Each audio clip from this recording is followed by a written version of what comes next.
અને આ વચ્ચે મોટા સમાચાર મળી રહ્યા છે। ભૂપેન્દ્રભાઈ પટેલ સરકારના મંત્રીમંડળના વિસ્તરણ અંગે સૌથી મોટી માહિતી। ગુજરાતમાં દિવાળી પહેલા મંત્રીમંડળનું વિસ્તરણ થવાનું નક્કી માનવામાં આવે છે। ભૂપેન્દ્રભાઈ પટેલના નેતૃત્વમાં મંત્રીમંડળનું વિસ્તરણ થશે। મોટા સમાચાર અત્યારે મળી રહ્યા છે। 7 થી 8 નવા ચહેરા મંત્રીમંડળમાં જોવા મળે તેવી ચર્ચાઓ ચાલી રહી છે, જ્યારે 3 થી 4 મંત્રીઓના પત્તા કપાવવાની પણ જોરશોરથી ચર્ચાઓ ચાલે છે।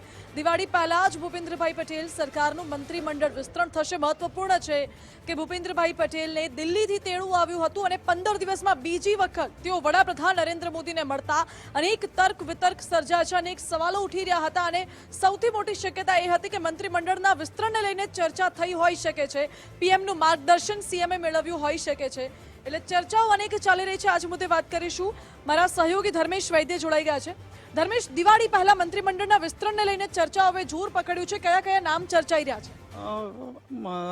માનસી, જે કહી શકાય કે જ્યારે જ્યારે દિલ્હી મુખ્યમંત્રી જાય ત્યારે આ વાત ચર્ચાને વેગે હોય, પણ આ વખતે મુખ્યમંત્રી સાથે જગદીશ વિશ્વકર્મા એટલે નવા પ્રદેશ પ્રમુખ બન્યા પછી પહેલીવાર દિલ્હી ગયા છે। સંગઠનના જે પ્રભારી કહી શકાય, સંગઠન મહામંત્રી કહી શકાય એવા રત્નાકરજી પણ એમની સાથે ગયા છે, એટલે એક મંત્રીમંડળની વિસ્તરણની અટકળો વધુ તેજ બની છે।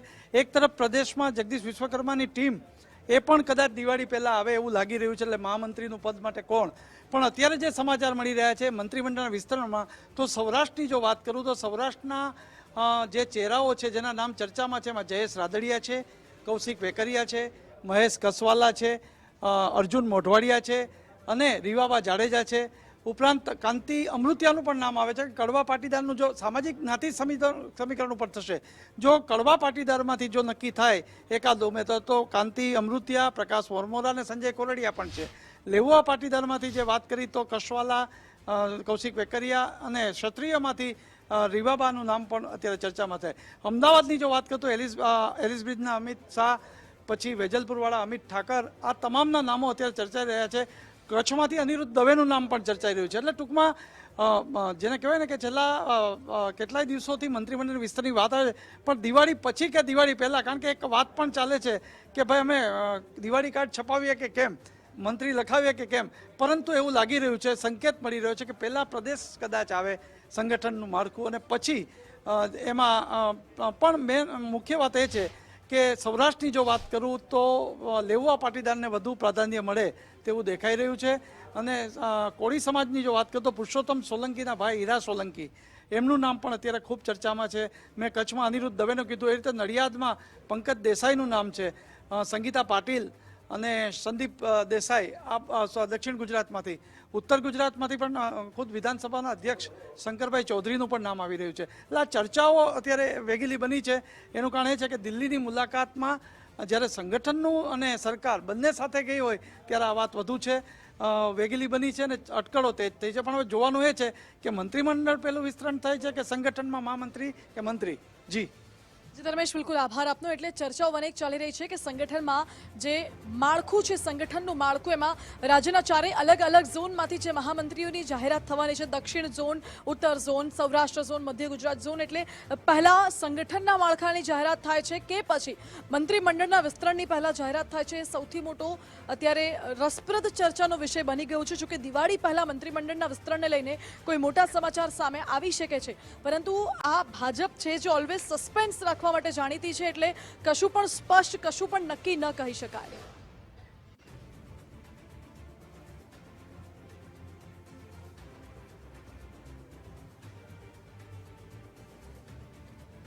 અને આપણે એ પણ જણાવી દઈએ કે જે ચર્ચાઓ ચાલી રહી છે એ વચ્ચે હાલનું જે મંત્રીમંડળ છે એમાંથી 3 થી 4 મંત્રીઓના પત્તા કપાવવાની પણ શક્યતા છે, જ્યારે બીજા અન્ય 7 થી 8 નવા ચહેરાઓને મંત્રીમંડળમાં સ્થાન મળે તેવી પણ ચર્ચાઓ ચાલી રહી છે। ચર્ચામાં જે નામ ચાલી રહ્યા છે, નામ આપણે સ્ક્રીનમાં ગ્રાફિક્સના માધ્યમથી પણ બતાવી દઈએ કે અન્ય કેટલાક યુવા નેતાઓને મંત્રીમંડળમાં સ્થાન મળી શકે છે, સંભાવના છે। જયેશ રાદડિયાનું નામ ચર્ચાઈ રહ્યું છે અને બીજી બાજુ હાર્દિક પટેલનું નામ ચર્ચાઈ રહ્યું છે। એક તરફ જોવા જઈએ મધ્ય ગુજરાતમાંથી તો હાર્દિક પટેલનું નામ, સૌરાષ્ટ્રમાંથી જયેશ રાદડિયાનું નામ સહકાર ક્ષેત્રે ખૂબ આગળ આગેવાન છે। બીજી બાજુ અલ્પેશ ઠાકોરનું નામ પણ અત્યારે ચર્ચાઈ રહ્યું છે। આમ તો ઉત્તર ગુજરાતના જાણીતા આગેવાન છે, હાલ તો મધ્ય ગુજરાત બેઠક પરથી ધારાસભ્ય છે અને બીજી બાજુ અર્જુન મોઢવાડિયાનું નામ પણ ચર્ચાઈ રહ્યું છે. મંત્રી પદ માટે આ તમામ જે નામો છે એ હાલ તો ચર્ચામાં છે, પરંતુ ભારતીય જનતા પાર્ટીનું કશું સ્પષ્ટ ન કહી શકાય, કારણ કે ભાજપ હંમેશા જાણીતી છે સસ્પેન્સ માટે, અને ગુજરાત એ તો ભાજપ માટે એક રાજકીય લેબોરેટરી સમાન છે. એટલે ભાજપ જે પણ રાજકીય પ્રયોગો કરશે એ ગુજરાતમાં કરશે, અને અત્યાર સુધીનો જે ઇતિહાસ રહ્યો છે એમાં ભાજપે જેટલા રાજકીય પ્રયોગો કે અખતરા કર્યા છે એ ગુજરાતમાં મોટા ભાગે સફળ પણ રહ્યા છે. એટલા માટે કશું સ્પષ્ટ ન કહી શકાય. જો કે ગાંધીનગરથી સંવાદદાતા નિકુંજ જાની મારી સાથે જોડાઈ ગયા છે. નિકુંજ, ચર્ચાઓએ વેગ પકડ્યું છે કે દિવાળી પહેલા મંત્રીમંડળના વિસ્તરણને લઈને કોઈ મોટા સમાચાર મળી શકે છે. શું અપડેટ મળી રહી છે આપને હાલ ત્યાં? અને બીજો સવાલ એ પણ છે કે પહેલા સંગઠનનું માળખું જાહેર થશે કે મંત્રીમંડળનું વિસ્તરણ?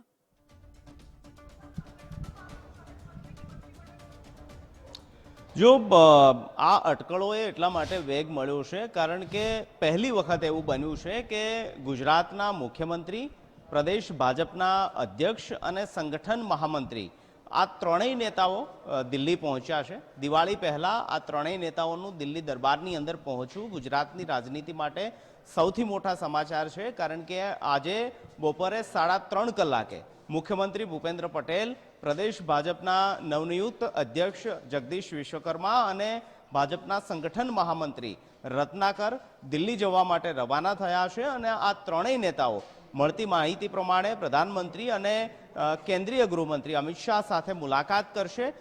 સાંજે એક મહત્વની બેઠક ગુજરાતની રાજનીતિને લઈને દિલ્હીની અંદર યોજાવા જઈ રહી છે, જેમાં મુખ્યમંત્રી, પ્રદેશ અધ્યક્ષ, સંગઠન મહામંત્રી, આ ઉપરાંત કેન્દ્રીય મંત્રી CR પાટીલ, ગૃહમંત્રી અમિત શાહ અને પ્રધાનમંત્રી આ બેઠકની અંદર ઉપસ્થિત રહેવાના છે. અને સૌથી મહત્વની વાત એ છે કે ખાસ જે શક્યતાઓ જે લાંબા સમયથી ચર્ચાના ચકડોળે ચડેલી છે કે મંત્રીમંડળનું વિસ્તરણ જે છે તે કોઈ પણ ઘડીએ થઈ શકે તેવી પૂરી શક્યતા છે. અને તે જ અંતર્ગત આ બેઠક જે છે તે દિલ્હીની અંદર મળી હોય તેવી એક શક્યતા જોવાઈ રહી છે. જેને કુછ બિલકુલ આભાર આપનો. એટલે દિલ્હીની જે આ મુલાકાત છે, દિલ્હીમાં જે બેઠક યોજાઈ એ ખૂબ મહત્વપૂર્ણ માનવામાં આવી રહી છે, અને સંભવિત રીતે હવે દિવાળી પહેલા કયા મોટા સમાચાર આવે છે તેના ઉપર નજર રહેશે. પડે પડની અપડેટ્સ ગુજરાત ફર્સ્ટ આપના સુધી પહોંચાડતું રહેશે. આ સાથે જ બુલેટિનમાં અત્યારે બસ આટલું જ. વધુ સમાચાર માટે જોતા રહો ગુજરાત ફર્સ્ટ. નમસ્કાર.